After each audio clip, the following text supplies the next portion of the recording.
Olá, meus amigos do ESO Educacional, professor Norberto na área, para conversarmos alguma coisa nesse momento sobre o atendimento ao cliente. Importantíssimo, atendimento ao cliente justamente na fase policial de investigação. Estamos aqui para dar algumas dicas para vocês todos. Permita-me inicialmente apresentar-me, professor Norberto. Estamos na área de concursos públicos há 23 anos, aproximadamente. Eu sou formado pela Academia de Polícia Militar do Barro Branco, eu sou ex-capitão da PM, onde trabalhei por 27 anos, dos quais 15 anos focado na área de Polícia Judiciária Militar. Também sou formado em Direito pela Faculdade Mackenzie, aqui do estado de São Paulo, da turma de 97. E sou ingresso na OAB desde o ano de 98. Tenho 2 especializações, pós-graduação na área de Direito Penal e na área de Processo Penal na Universidade de São Francisco. E sou mestre em Direito pela Universidade Metropolitana de Santos. Beleza? Advogado criminalista desde o ano de 98, 99, e recentemente deixei um pouco a advocacia de lado para me dedicar exclusivamente à área educacional, na área de estudos, de aulas, que é onde eu me identifico mais. Para nós aqui é um grande prazer estar junto com vocês, passando essas dicas, esses macetes, por assim dizer, para você que está iniciando agora a sua carreira no trato com o cliente, esse tão difícil momento que é o trato com o cliente, justamente na fase de investigação, ok? Antes de mais nada, também quero salientar aqui a plataforma maravilhosa da ESO Educacional, sempre lembrando que você conta com um time de professores muito experientes na área, nas diversas áreas, nos diversos ramos do direito. A ESO Educacional traz também para vocês cursos gratuitos. Então, é uma plataforma excelente, é uma área de educação muito boa. E aqui, meu querido, nós sempre buscamos trazer a prática da advocacia, não só o aspecto teórico, mas também o aspecto prático nessa lida tão dificultosa que é o exercício da nossa advocacia em tempos atuais, ok? Então, vamos lá, vamos começar essa nossa conversa aqui sobre o assunto, a tratativa qual seja de investigação policial, o acesso do advogado, o trato do advogado com o cliente. Primeira coisa que eu digo para vocês, muito importante, cara, lembrar, pedra de toque na advocacia, ser honesto com o cliente. A honestidade, ela digamos assim, imprescindível. E quando eu digo honestidade, é no sentido de não induzir o cliente a contratar determinados tipos de serviços que vão se demonstrar ineficazes por mais das vezes. A gente sabe que em direito nada é absoluto, mas eventualmente algumas medidas se tornam meramente protelatórias, procrastinatórias, intempestivas, por assim dizer. Então a primeira informação que eu te passo é essa: ser fiel junto ao cliente diante do quadro que se apresenta para vocês. Logicamente que há situações em que você pode dar um parecer de imediato, há outras situações em que você precisa efetivamente ali se assenhorar melhor da questão para passar uma informação mais fidedigna ao cliente, mas a verdade acima de tudo. É um crime, eu diria, você criar falsas expectativas em relação ao cliente. Tem que se demonstrar efetivamente o que pode ser feito, o que não pode ser feito e eventuais resultados. Todas as perspectivas têm que ser apresentadas pelo advogado, desde as mais otimistas até aquelas eventualmente que podem advir em prejuízo, beleza? Mas, antes de mais nada, meu querido, ou minha querida, ou meu queride, você tem que, nesse trato com o cliente, eu sempre digo isso, na verdade, é uma consulta, por assim dizer. Então, as consultas, salvo melhor juízo, precisam ser remuneradas. Então, você tem aí uma tabela de honorários da OAB. Eu sempre recomendo que se siga essa tabela de honorários. A advocacia não é algo barato, por assim dizer, mas existe uma tabela de honorários que deve ser respeitada, justamente para se evitar esse sucateamento da advocacia. Por experiência própria, eu não trabalho ou não trabalhava com consultas gratuitas. Por quê? Porque a consulta ela consome o tempo do advogado. Eu estou com um problema, eu queria saber o que o senhor acha. A consulta consome tempo. Tem consultas que, por vezes, você em 30 minutos resolve ali, digamos assim, aquela pendência. Outras consultas demoram de 1, 2, 3, 4 horas, né? Tudo depende muito do cliente. Tem cliente que é muito detalhista, tem cliente que, digamos assim, no primeiro momento aceita de pronto aquilo que você fala, não questiona, não contesta, mas tem clientes que não, querem saber tudo detalhadamente. Então, isso tem que ser remunerado, beleza? E por que isso? Eu vou te falar. Normalmente, quando se procura um advogado, não tenha essa inocência consigo, esse cliente, entre aspas, já procurou outros advogados, formalmente ou informalmente. Então ele está lá indo buscar mais uma informação, por assim dizer, beleza? Então, nesse sentido, há necessidade de se cobrar essa percepção de valores relacionados a esse atendimento primário, por assim dizer, onde o cliente deve se sentir confortável, num escritório adequado, o cafezinho, a água, um sanitário à disposição do cliente, um escritório limpo, organizado, cadeiras à disposição do cliente, você sempre numa atitude respeitosa, bem trajado, convenientemente, como cabe a um advogado.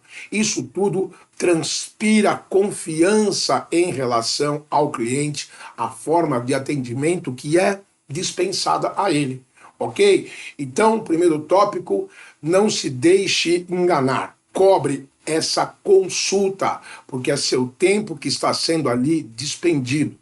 Lembrando ainda que eu tive já inúmeras vezes, quando eu comecei na advocacia, essa perspectiva de explicar para o cliente toda a dinâmica, toda a estratégia nesse momento da consulta, e o cliente guardar para si essas informações preciosas da estratégia advocatícia em face do caso concreto que lhe foi apresentado numa consulta, às vezes até mesmo gratuita, e levar toda essa estratégia para outro advogado, da confiança dele, e já explicando para o outro advogado qual que seria, digamos assim, saídas ou perspectivas de adoção de medidas em face do caso concreto. A gente sabe que o início da advocacia é algo um tanto quanto complicado, todos nós passamos por isso. O advogado, com o passar do tempo, ele acaba se especializando em determinadas áreas, como tem que ser, assim como na medicina, eu costumo dizer, tem lá o responsável pela parte de oncologia, tem a parte de pediatria, tem a parte de reumatologia, cabeça, pescoço e tórax, enfim, tem suas especializações, o direito é a mesma coisa. Mas no início de carreira é muito usual se fazer a chamada clínica geral. Ou seja, a pessoa, o advogado recém-formado, atua em todas as frentes do direito. Faz a área civil, faz a área de família, faz a área criminal, a área trabalhista, a área previdenciária. Então é importante que você, inicialmente, aí delimite a sua área. A área policial, a área criminal é uma área, digamos assim, que tem o seu lado positivo, mas também traz, né, muitos lados, muitos aspectos negativos. Então a primeira dica que eu estou te passando aqui é em relação a essa consulta que se faz necessária. O que muitos profissionais fazem no direito é: você vai contratar os meus serviços? Vou. se a contratação se fizer no ato da prestação ali da consulta, você pode até eventualmente abater o valor da consulta no valor da primeira parcela a ser integralizada pelo seu cliente. Eu, particularmente, não gosto de fazer isso, por experiência própria. Então, eu gosto de fazer coisas em separados. A consulta é X e, a partir daí, as providências que nós vamos adotar em sede de polícia judiciária são estas outras, beleza? Muito bem. Então, calma que nós vamos explicar tudo isso para você gradativamente, paulatinamente, mas a primeira tratativa é o ambiente em que o cliente vai ser atendido, o aspecto de cobrança de consulta. Importante também lembrar, se bem que acho até desnecessário, mas é minha obrigação lembrar vocês, que o advogado tem que deixar bem claro para o cliente ou familiares do cliente que ele não é criminoso, o advogado. Então, o advogado ele não está sendo contratado para agir como coautor ou autor de delitos. É importante deixar isso claro. O advogado não está lá para levar celulares para o interior das dependências onde o cliente se encontra preso, não está lá para atender a pedidos do cliente no sentido de contatar com facções criminosas ou transportar produtos de ilícito. Então tem que deixar isso muito bem claro, apesar das ofertas que são oferecidas nesse sentido. Entendo que advocacia é uma coisa, prestação de atividade criminosa é uma outra situação. Então você está lá para ser o advogado desse seu cliente, beleza? E não para integrar uma facção criminosa, é o que eu digo nesse primeiro momento. Ok. Então, feitas essas considerações iniciais, começamos lá ao tratamento da questão, do problema criminal, por assim dizer. Eu costumo classificar crimes em dois grandes grupos, ou criminosos em dois grandes grupos, a saber. Existe o criminoso que eu classifico como eventual e existe o criminoso que eu classifico como sendo habitual. O que é o criminoso eventual? É aquele que, por força das circunstâncias, vem a cometer um crime.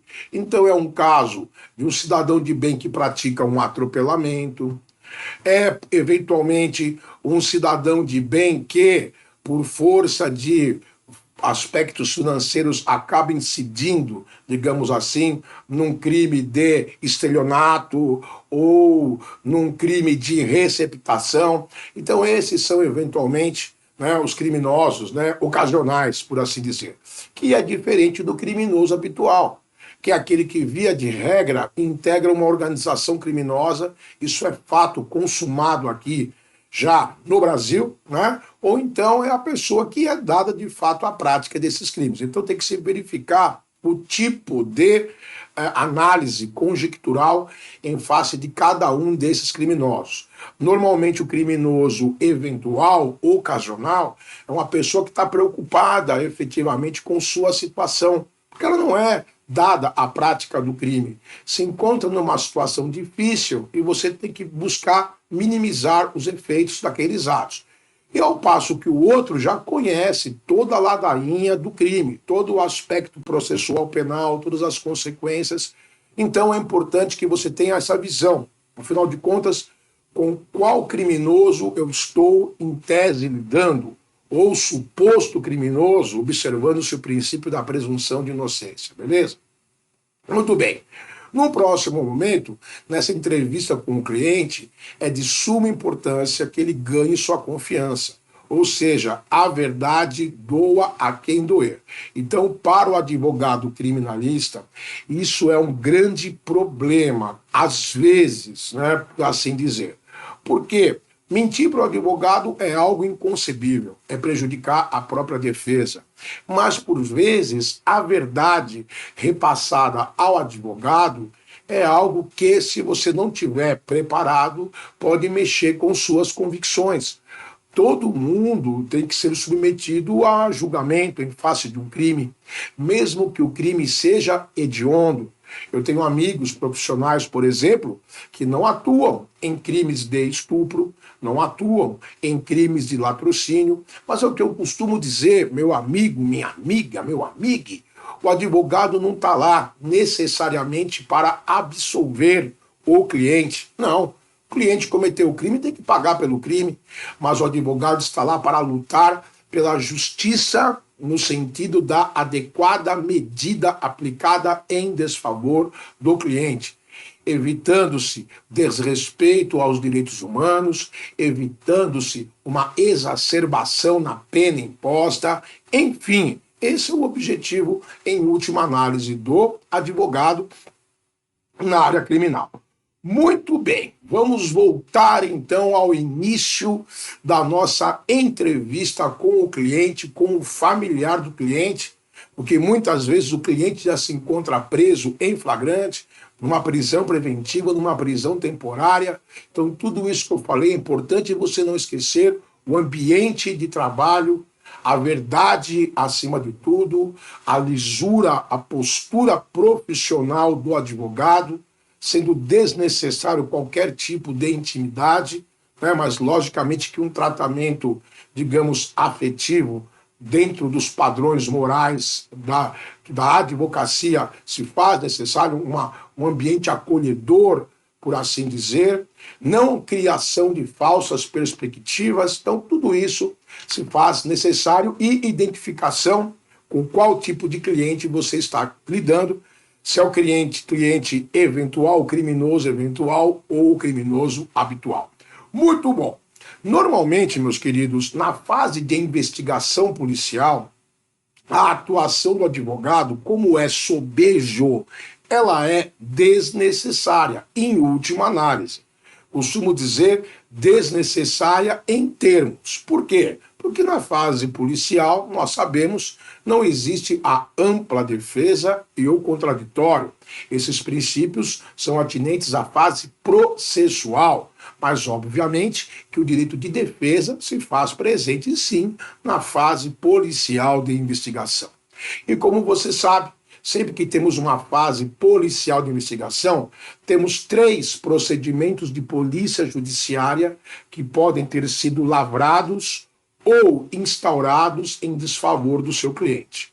Ou se trata de um auto de prisão em flagrante delito, ou se trata de um inquérito policial, ou se trata de um termo circunstanciado de ocorrência policial, quando da incidência de infrações penais de menor potencial ofensivo.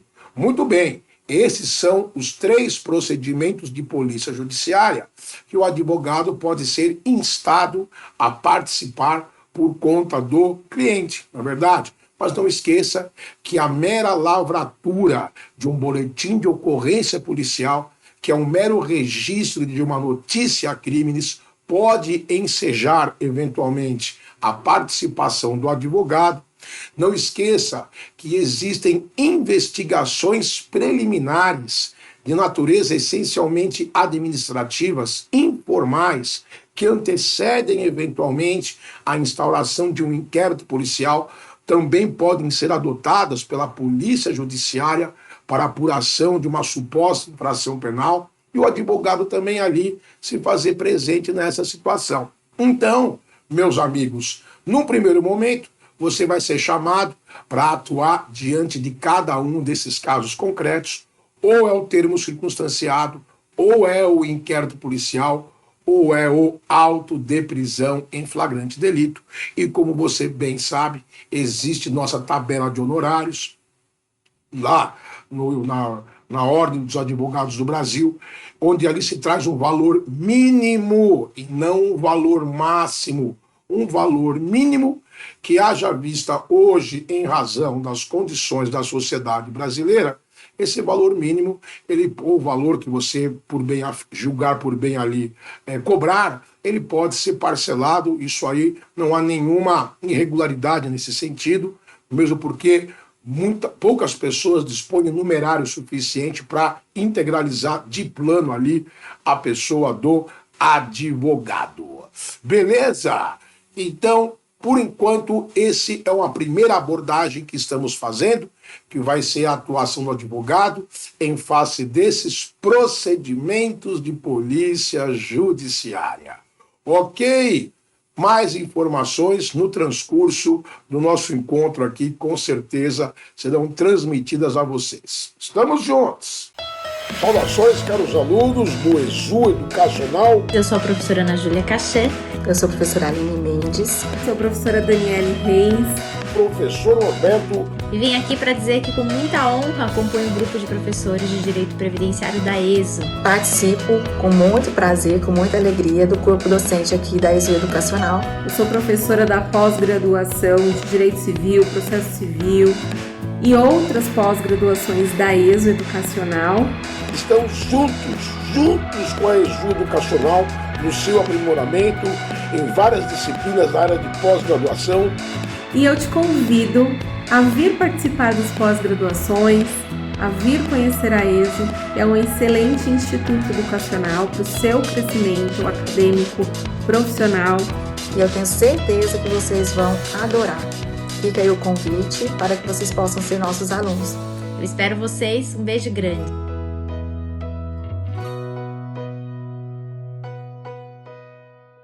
Olá, meus queridos amigos da ESU Educacional, essa maravilhosa plataforma portadora de cursos gratuitos muito interessantes para todos vocês.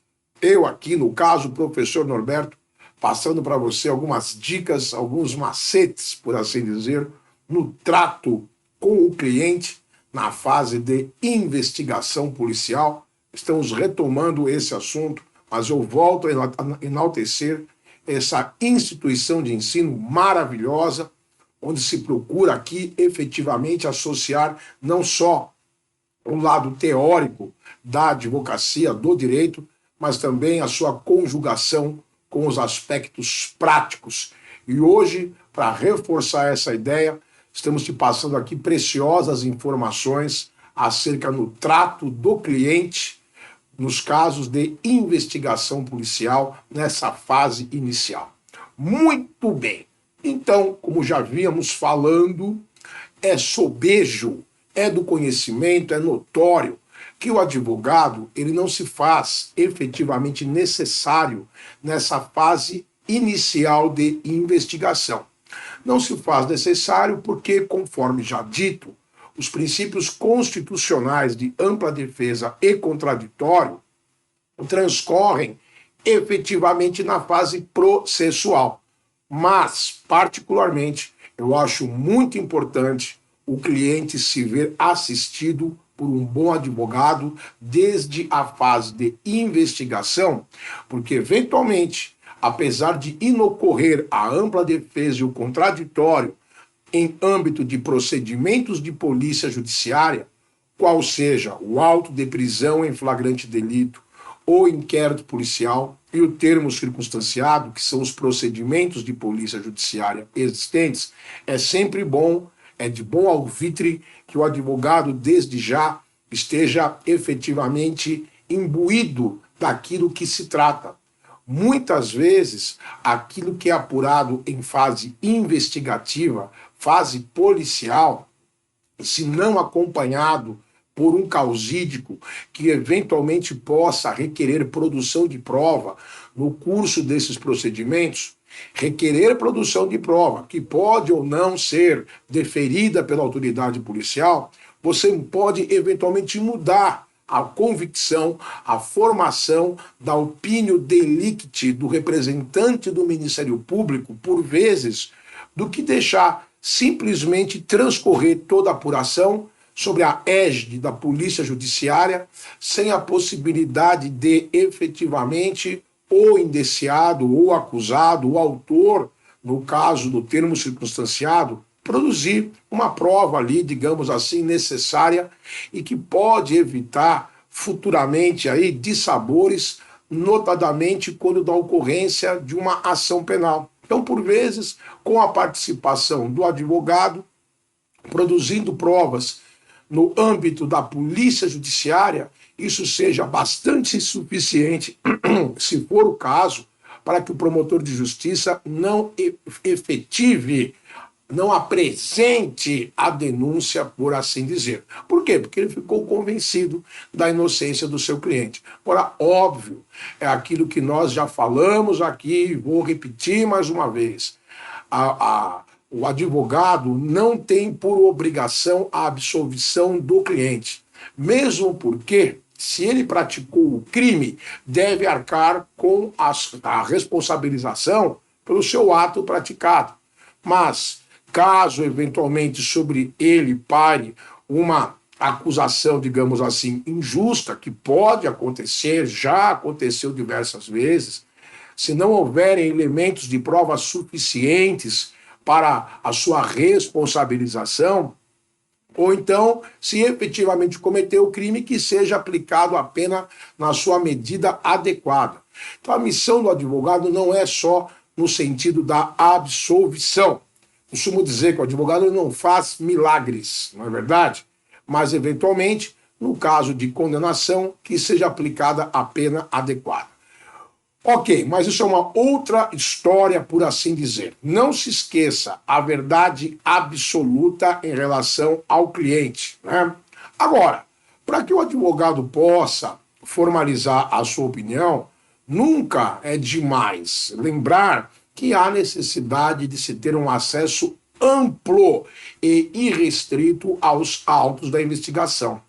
Muitas vezes, o cliente ou seus familiares comparecem no escritório da advocacia com retalhos, por assim dizer, peças, digamos assim, investigativas isoladas, ou seja, um boletim de ocorrência, mas não traz lá os autos do inquérito policial. Ou então, efetivamente, traz a portaria do inquérito policial, mas não traz as demais provas que foram coligidas. Então, o advogado, antes de emitir o seu parecer em face do caso concreto, é imprescindível, minimamente, a realização de uma diligência até a unidade de polícia judiciária, uma vez que estamos nos referindo aqui, nossa atuação nesse momento é na fase de investigação policial. Mas também não podemos esquecer que, eventualmente, no transcurso da investigação policial, esgotou-se o prazo, por exemplo, para a conclusão do inquérito policial. E esse inquérito foi remetido ao Poder Judiciário. E, certamente, esses autos de inquérito, agora com numeração de processo, mas ainda inquérito policial, retornarão à autoridade policial para que ela dê continuidade às apurações.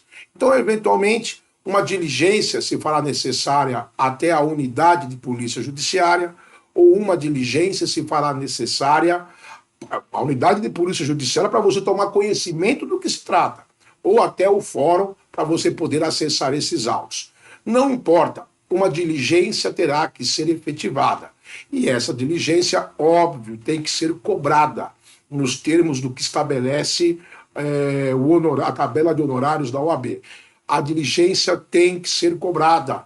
Não pode esquecer que você vai gastar tempo em se deslocar, você vai gastar dinheiro com estacionamento, eventualmente você vai tomar um café, eventualmente o tempo que você fica numa dependência de polícia judiciária ou no fórum, ele é muito relativo.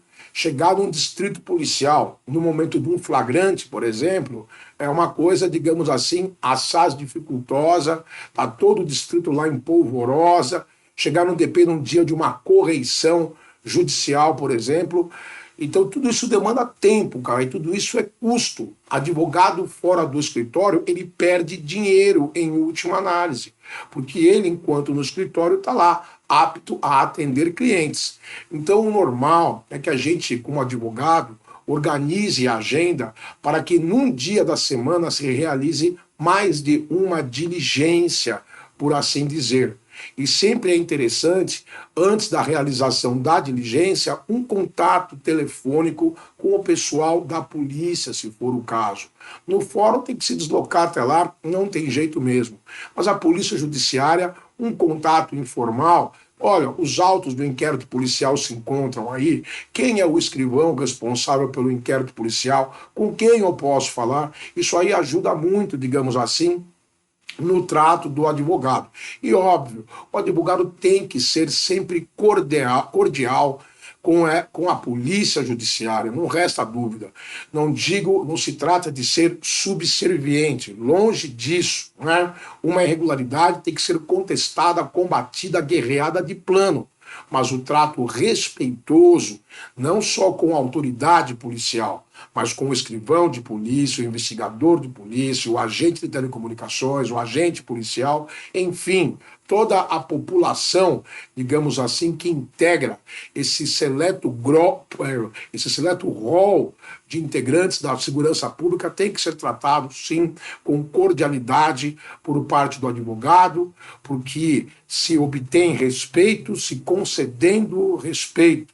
Não é verdade? Então não esqueça, mais uma vez, de cobrar essa diligência inicial para que você possa se assenhorar efetivamente de qual providência de polícia judiciária será adotada lá. Mas é bom, é interessante deixar claro para o cliente que, por vezes, uma diligência não se faz somente uma necessária. Uma diligência inicial para que você tome completa ciência daquilo que está ocorrendo. Mas outras diligências, e isso é importante deixar claro para o cliente, no transcurso do inquérito policial, outras diligências deverão ser eventualmente realizadas. Acompanhar uma representação da autoridade policial pela decretação de uma prisão preventiva, diligência no sentido de o acompanhamento de uma oitiva de testemunhas, por exemplo, diligência relacionada à produção de um exame de corpo de delito. Então, várias diligências, né, obviamente, serão realizadas. Obviamente também que não se pode sobrecarregar o cliente com a realização excessiva de diligências. Tem que ficar bem claro aquilo que é uma diligência propriamente dita, feita pelo advogado, que vai implicar em custas, em ônus, em tempo gasto para a realização da atividade de defesa do serviço que efetivamente foi contratado. Eu digo isso por quê, gente? Porque se você pegar a tabela de honorários da OAB, por exemplo, eu vou chutar aqui, faz tempo já, a última atuação que eu tive, acho que foi ano passado, em relação ao cliente, o acompanhamento do advogado no caso de inquérito policial. O acompanhamento do advogado do inquérito diz respeito ao advogado ver a tramitação do inquérito, o que está acontecendo, eventualmente acompanhar lá a tomada de depoimento do investigado ou indiciado, ou o ato de indiciamento do investigado por parte da autoridade policial. Então, uma coisa é isso, outra coisa são as realizações de diligências que eu diria para você que está fora do contexto do acompanhamento do inquérito policial, por exemplo. Estou pegando esse procedimento de polícia judiciária, por exemplo. Então, quanto custa lá em termos de tabela de honorário da OAB? Está lá, salvo engano, algo em torno de R$ 3.500, R$ 3.800. Muito bem, num primeiro momento, parece ser um valor satisfatório, R$ 3.800, acompanhamento de um inquérito policial. Pois bem, a pergunta que eu lhe faço é: quanto tempo dura um inquérito policial? Então eu vou te dizer que tem inquéritos policiais que se resolvem em 1, 2, 3 meses, dado a sua simplicidade. Há inquéritos policiais que demoram 1, 2, 3 anos, dado a sua complexidade. Então, se você cobra um valor de R$ 3.800 para acompanhar um inquérito policial por 3 anos, e lembre-se que isso foi contratado entre vocês, pegue R$ 3.800 e divida esse valor, por exemplo, em 36 prestações de 3 anos. No final da história, você está pagando para trabalhar. Então, obviamente que isso tem que ser deixado claro também para o cliente, que, dado a complexidade do inquérito policial, o seu tempo de duração, valores adicionais poderão ser cobrados e, eventualmente, esses valores adicionais, eles se agregam por meio dessas diligências que serão realizadas. Porque, creia-me, eu já fiz a besteira de fechar um preço com relação à apuração de inquérito policial, nos termos do valor da OAB, e daqui a pouco, volto a dizer, você está dentro daquela situação, você acaba pagando para trabalhar.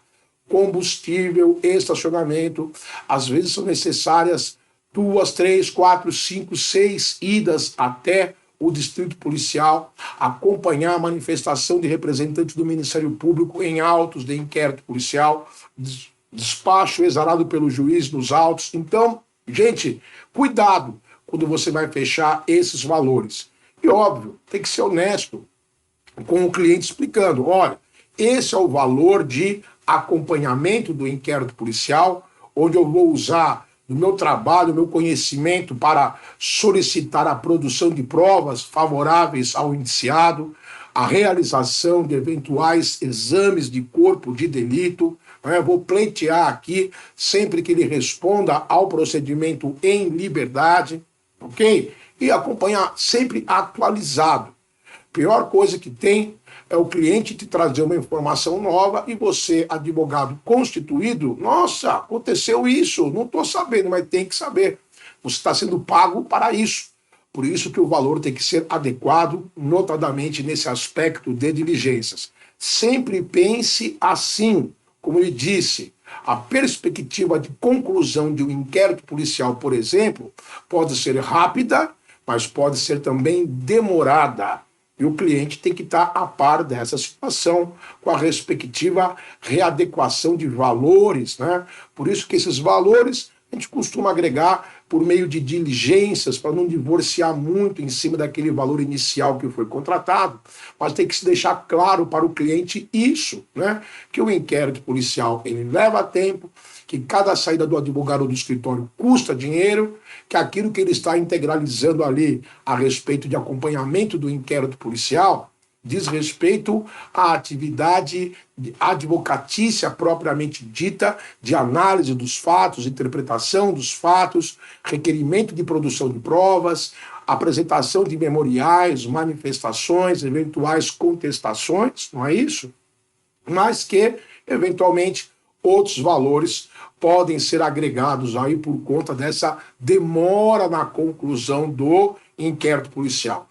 Isso tudo, meus amigos, tem que ser tratado logo nesse primeiro encontro, porque uma das situações, digamos assim, desagradáveis é o cliente se sentir lesado. Você contratou por R$ 3.800 o acompanhamento do inquérito policial. Que história é essa agora de diligências? Então, isso tem que ser explicado e diligências, via de regra, são necessárias, além do que estreita o seu relacionamento com os integrantes da Polícia Judiciária. Isso é muito salutar, digamos assim, para a figura do investigado e do indiciado. Professor, muito bem. Então já entendi que tem que ser fixado um valor relacionado ali à atuação do advogado no acompanhamento da investigação, perfeito, e tem que ser agregado outros valores em termos de quantidades de diligências que serão necessárias de serem realizadas. Sim, tudo isso tem que ser devidamente pactuado entre as partes envolvidas. Não esqueça de lavrar um contrato de prestação de serviços. Isso é fundamental. Obviamente que uma intervenção advocatícia emergencial, por uma questão de uma prisão em flagrante, por exemplo, ou de uma diligência preliminar para a tomada de ciência daquilo que ocorreu no âmbito de um inquérito policial instaurado, obviamente que são situações emergenciais. Mas uma vez contratado o serviço, é indispensável a elaboração de um contrato. Não costume utilizar esses contratos já prontos, formatados, que você encontra à disposição na internet, não faça isso, porque cada cliente depende de uma particularidade própria que vai ser tratado entre vocês. E isso é importante que fique ali bem claro, bem esclarecido, para que amanhã não possa o cliente reclamar de você junto à OAB e que fique claro ali tudo aquilo que foi pactuado verbalmente entre vocês, consignado corretamente no papel. Não se esqueça do brocardo latino, pacta assunta servanta, ou seja, aquilo que é acordado entre as partes, aquilo que foi acordado verbalmente vale até mais do que está escrito, mas é bom sempre se acautelar, beleza? Bom, importante lembrar que eu falei até agora na atuação do advogado em procedimentos de polícia judiciária, mais na fase do inquérito policial, mas nós vamos dar uma atenção especial agora ao aspecto do auto de prisão em flagrante delito, beleza? Lembrando que o advogado, quando atua no inquérito policial, tem que saber dos seus direitos. Direito de acessar autos de inquérito policial sob pena de abuso de autoridade por parte de quem denegar essa medida. Direito de, eventualmente, acessar esses autos sem a necessidade de uma procuração judicial, ou uma procuração, perdão, por assim dizer, exceto se houve a decretação de sigilo nos autos, aí é necessária a procuração do cliente, o mandato do cliente em seu favor para atuar. E tem que saber, obviamente, que também instaurar um inquérito policial sem elementos suficientes ali de autoria, materialidade, pode configurar o crime de abuso da autoridade. Então, tudo isso tem que ser sopesado, analisado posteriormente pelo advogado. Beleza? Num próximo momento, nós vamos cuidar mais particularmente aqui do aspecto da prisão em flagrante e vamos falar alguma coisa sobre a decretação de uma prisão preventiva ou temporária no curso do inquérito policial. Ok, meus amigos, estamos juntos com você. ESO Educacional. Força e honra. Trau. Olá pessoal, tudo bem? Sou o professor Júlio César Sanches, advogado, professor, coordenador, escritor e com muito carinho estou aqui para convidar você. Professor Júlio, eu quero fazer a melhor pós-graduação online, EAD, prática, focada na prática. Eu quero aprender a advogar, eu quero aprender a fazer passo a passo. Existe essa oportunidade? Existe sim. Venha aprender a advogar em um ramo novo. Você que já atua em um ramo, você quer criar um braço novo no seu escritório, venha conhecer as nossas pós-graduações. A metodologia é única, é a única pós no Brasil que você tem plantão de dúvida, material de apoio, modelo de peça. Não é aquela pós online fria, não, pelo contrário, uma pós diferente que vai fazer a diferença na sua vida. Você quer ter sucesso profissional, você quer ajudar de verdade o seu cliente, venha conhecer as nossas pós-graduação. ISO significa Escola Superior Universitária. Essa é a nossa faculdade que vai ajudar você. Um abraço.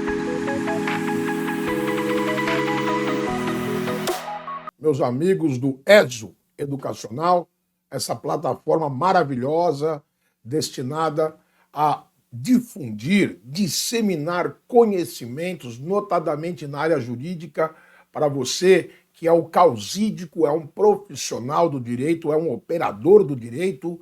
Professor Norberto, mais uma vez aqui com vocês, agora já em mangas de camisa, por quanto tá quente, meu amigo. E estamos conversando sobre a atuação do advogado na fase de investigação policial. E nesse momento, resolvi deixar aqui para esta parte derradeira, por assim dizer, a atuação do advogado em relação à lavratura do auto de prisão em flagrante delito. Beleza? Muito bem. A prisão em flagrante, ela enseja, em relação à atuação do advogado, várias perspectivas. Por quê? Porque esse flagrante ele pode transcorrer em horário de expediente, o horário comercial, por assim dizer, que é uma situação. E, obviamente, ele pode transcorrer em horários, digamos assim, fora do expediente, noite, final de semana, durante a madrugada E está lá sempre o advogado devidamente paramentado, trajado, apto a acompanhar o seu cliente. Obviamente que existe uma diferenciação de valores nessa tratativa, quando isso você já tem que deixar programado em termos de valores. Em relação ao acompanhamento do flagrante, o acompanhamento de uma fase, uma investigação numa fase policial, tem que se verificar a distância, qual distrito policial isso está acontecendo. Então é importante que você já fixe, com base na tabela de honorários da OAB, o acompanhamento de um auto de prisão em flagrante delito. Se vai ocorrer durante a semana, em horário do expediente, durante a semana, no horário fora do expediente, ou nos finais de semana e feriados. Então isso tudo já tem que ter uma pronta resposta do advogado.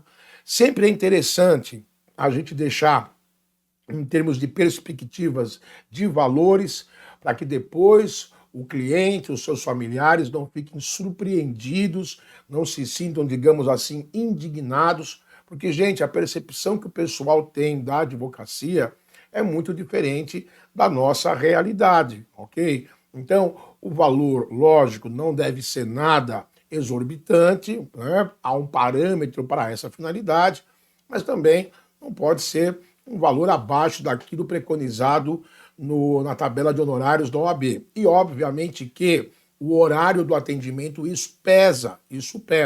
Como é sobejo, como é do conhecimento geral, o advogado, ele é dispensável no momento da lavratura do auto de prisão em flagrante delito. O flagrante pode se iniciar independente da presença ou não do advogado. Mas é de bom alvitre que, tendo o acusado declinado possuir um advogado, que se aguarde minimamente algo em torno de 1 hora antes de se iniciar essa lavratura do auto de prisão em flagrante delito. Como também nós sabemos, né, é um direito do acusado não se manifestar nesse momento da prisão em flagrante. Eu sempre costumo dizer que, em que pese o interrogatório do acusado, por muitos doutrinadores, ser considerado um primeiro momento de defesa, né, e a bem da verdade mas por vezes esse interrogatório, esse depoimento tem que ser prestado sob a ótica do defensor constituído. Então, a orientação do advogado é sempre interessante e, notadamente, diante do calor dos acontecimentos, às vezes é melhor permanecer ali calado, efetivamente, do que exteriorizar algum ponto de vista sem antes consultar com o advogado. Eu costumo dizer que eu deixo muito a critério do advogado, ele que, assenhorado da situação, deve dizer, olha, o seu interrogatório, faça-o nessa conformidade, porque, digamos assim, está clarividente, né, a situação, ou em razão da complexidade do ato, do fato, que pode demandar aí muitos desdobramentos, é melhor nos permanecermos calados nesse momento e aguardarmos oportunamente, né, o momento adequado de nós fazermos a declaração em juízo. Então, esse é um primeiro momento, a lavratura do auto de prisão em flagrante delito pela autoridade policial. Não se pode esquecer que ato contínuo, a lavratura do auto de prisão em flagrante, haverá também a chamada audiência de custódia, não é verdade? Onde ali o magistrado, se for o caso, pode relaxar a prisão em flagrante delito, pode converter a prisão em flagrante em prisão preventiva, é o segundo momento, ou pode ainda conceder liberdade provisória com fiança ou sem fiança. Então, óbvio que o advogado que efetivamente atuou na lavratura do auto de prisão em flagrante delito deve, é de bom alvitre, acompanhar também o seu cliente nessa audiência de custódia. Entendo que seria uma falta profissional no flagrante estar acompanhado de um advogado e na audiência de custódia não estar. E, obviamente, que quando se vai cobrar honorários advocatícios, tem que se lembrar que são dois momentos distintos, o da lavratura do flagrante e a da audiência de custódia, que via de regra vai ser realizado no dia subsequente, mas é mais uma diligência, é mais, digamos assim, um empenho do profissional do direito. Gente, a presença do advogado no flagrante, eu costumo dizer, é uma presença, acima de tudo, de natureza confortativa em relação ao acusado. Nesse momento difícil, em que ele se vê ali diante de uma autoridade policial, no primeiro momento, depois do juiz de direito, do representante do MP. Então, por vezes, a pessoa ali só tem o advogado para se apegar. Então, a presença do advogado, via de regra, desde que, óbvio, notificado em tempo hábil para acompanhar o flagrante, a audiência de custódia, se faz necessária, e tudo isso tem que ser formalizado, cobrado, por meio dos respectivos honorários. A gente sabe que nesse momento inicial, a família está ali em polvorosa, é um momento difícil de se tratar, mas tem que ser colocado panos quentes no primeiro momento e deixar bem claro ali em relação à sua participação.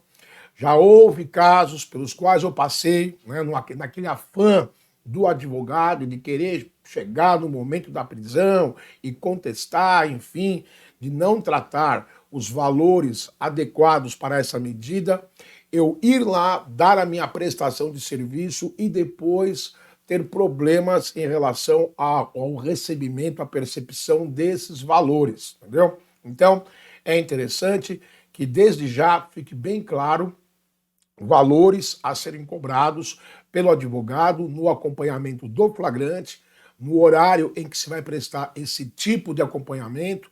Não se esqueça de levar em consideração a localidade onde vai ser prestado esse tipo de serviço de acompanhamento e também não se esqueça que depois da lavratura do auto de prisão em flagrante delito no distrito policial haverá a audiência de custódia e tudo isso implica em valores. Beleza? Bom, agora a partir daí, né, possibilidades do cliente se livrar solto ou do cliente acabar sendo de fato preso em flagrante e ter a sua prisão em flagrante convertida em prisão preventiva. Posturas do advogado em relação a essa medida. E também, aproveitando o ensejo, no curso do inquérito policial, eventualmente ser decretada uma prisão preventiva e eventualmente ser decretada uma prisão temporária. Então, a primeira coisa, né, que se vem à mente das pessoas, prendeu em flagrante, prisão preventiva, prisão temporária, e se vem à mente a figura do habeas corpus, não é verdade?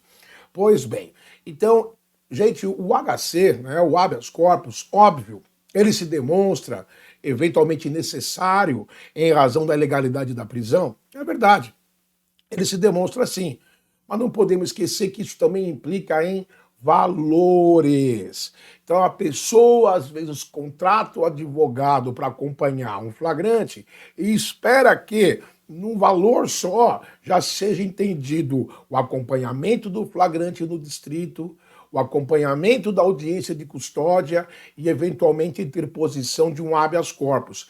E são todos momentos distintos que necessitam ser cobrados independentemente. Eu friso nesse sentido, não é porque o advogado ele é um mercenário, é óbvio que não, mas o advogado ele tem custas, né? Ele precisa ganhar o seu dinheiro, precisa pagar as suas contas, o seu escritório, eventualmente funcionários e o seu tempo de serviço. Então não se trata de mercantilização do direito, pelo contrário, eu acho que é uma forma justa de você deixar claro para a pessoa que o serviço da advocacia ele é realizado mediante etapas. Por isso que eu sou frontalmente, absurdamente contrário a pacotes que se façam. Ah, eu faço um pacote para defender o seu cliente, desde a prisão até o julgamento em primeira instância. Eu vou cobrar R$10.000, por exemplo, por esse pacote. Sou frontalmente contrário, porque eventualmente, como eu falei, pode surgir uma prisão preventiva que vai ensejar outras medidas judiciais, flagrante convertido em preventiva, ou a preventiva ou temporária decretada, vão ensejar outras medidas judiciais. Lembrando que a prisão preventiva, a cada 90 dias, tem que ser revista pelo juiz de direito e, via de regra, se faz necessário uma nova intervenção do advogado. E quando eu falo em intervenção, é a apresentação de memoriais, conjuntada de doutrina, jurisprudência, análise do caso. Tudo isso demanda dinheiro. Então eu proponho sempre que se realize essa atividade de advocatícia de forma, digamos assim, por etapas, beleza? Então nossa etapa inicial aqui diz respeito ao acompanhamento da prisão em flagrante e da audiência de custódia. Pronto, mais uma etapa foi vencida. Bom, uma vez convertido o flagrante em prisão preventiva ou sendo a prisão preventiva decretada no curso do inquérito policial, num primeiro momento, não gosto de plano se ingressar com um habeas corpus, porque, eventualmente, existe a possibilidade de um pedido de relaxamento da prisão em flagrante para a autoridade judicial em sede de segunda instância. Gente, o habeas corpus, na verdade, no meio jurídico, ele é meio que um ato de constrição do Poder Judiciário. Quando o juiz é instado a se manifestar em face de um habeas corpus, é diferente quando, eventualmente, você propõe ao juiz a concessão de uma liberdade provisória, um relaxamento da prisão, eventualmente, fazendo-se demonstrar ali que, de fato, não há necessidade da manutenção do acusado preso, né? Mesmo porque hoje, em termos de Código de Processo Penal, notadamente com o advento do pacote anticrime, que efetivamente entrou em vigor no ano de 2020, existem inúmeras outras medidas cautelares que podem e devem ser adotadas em detrimento da constrição de liberdade do acusado. A limitação de liberdade, o cerceamento do direito de ir e vir, por assim dizer, é o último caso que o magistrado tem para evitar cautelarmente, por assim dizer, a prática de eventuais ilícitos ou prejudicar efetivamente a apuração do crime. Então existem várias medidas cautelares, por assim dizer, adequadas em face do caso concreto, que não a prisão preventiva. E óbvio, né, o acusado, o seu cliente, sempre sendo orientado de como se deve comportar, a fim de não agravar mais a situação pela qual ele se encontra. Então, eu sempre proponho, depois que foi decretada a prisão do acusado, a prisão do indiciado, a prisão do investigado, conforme o procedimento adotado, eu proponho sempre, antes do habeas corpus, se ingressar com um pedido de liberdade provisória, ok? E, obviamente, que esse pedido de liberdade provisória, ele apresenta valores, custas também, trabalho para a pessoa do advogado. Uma vez, defendendo uma cliente aí num tráfico de drogas, cara, eu, né, no meu começo de carreira, mais ou menos, né, mas ainda convencido da inocência da cliente. Me joguei num trabalho assim sobre-humano, não me esqueço disso. Passei um final de semana, uma sexta-feira, o dia inteiro, sábado, o dia inteiro, domingo, o dia inteiro, fundamentando um pedido de liberdade provisória. Foram mais de 100 laudas produzidas com farta jurisprudência, farta doutrina, trabalho que foi até elogiado pelo magistrado quando da análise do meu pedido, apesar de não haver concedido a liberdade como requerido, mas o magistrado ele elogiou o trabalho feito por este que vos fala. Mas eu me lembro que Na sequência, a próxima ação seria o ingresso do habeas corpus, e nesse meio tempo aí a família disse, não, mas se você já vai entrar com o habeas corpus, não tem o porquê, entrou com o pedido de liberdade e não deu certo, então não vou pagar esse pedido que não deu certo, vou pagar só o habeas corpus que você vai ingressar agora.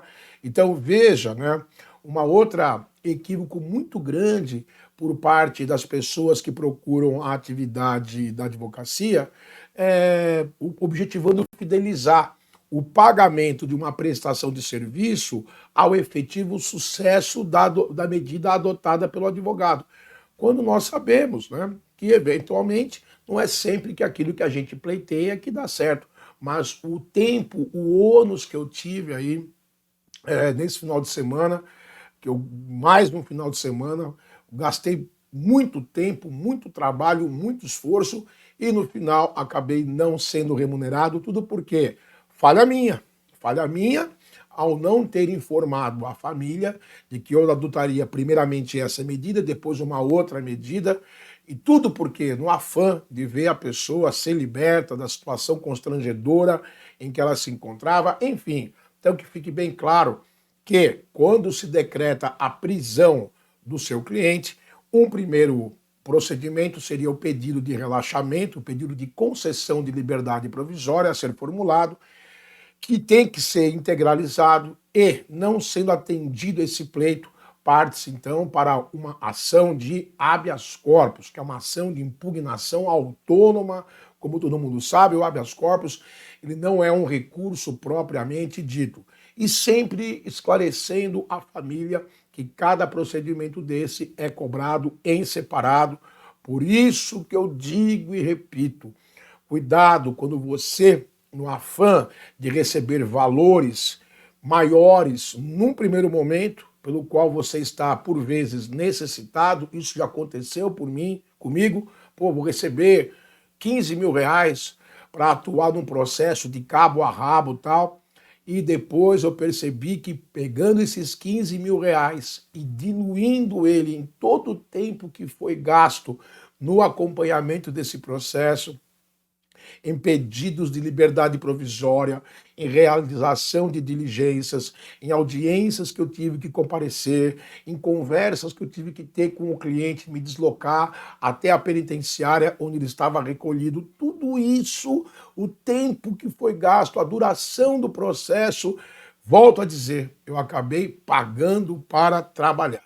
Então essa percepção de receber um numerário, digamos assim, razoável no início, por conta de adotar as medidas cabíveis para sanar o problema de início ao fim, cara, isso aí é uma falsa percepção, tem que ser adotado com cuidado essa medida, de modo que depois você não prejudique o seu cliente por conta da sua insatisfação em estar trabalhando por ter cobrado pouco, porque isso acontece, né?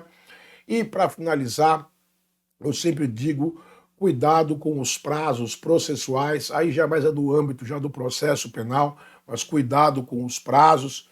Eu já fui vítima disso, perdi uma causa em que eu era o acusado por perda de prazo de recurso ao Supremo Tribunal Federal, me prejudicou enormemente porque eu confiei no advogado. Então, cara, seja idôneo sempre com o seu cliente, seja íntegro, seja verdadeiro com o seu cliente, não alimente falsas expectativas, cobre o preço justo, siga a tabela minimamente de honorários da OAB, não mercantilize o trabalho da advocacia, não desprestige em termos de minimização de valores, prestigie o seu trabalho como advogado, se dedique a essa missão. A pessoa que confia no advogado está entregando a ela, entre aspas, né, a bem da verdade, como se fosse a sua vida. O advogado ele é a última esperança da pessoa, não só no aspecto criminal, mas também em outras situações da vida, mas no crime propriamente dito, porque só quem passou por isso sabe, o cerceamento da liberdade é algo muito grave e traz consequências, digamos assim, danosas.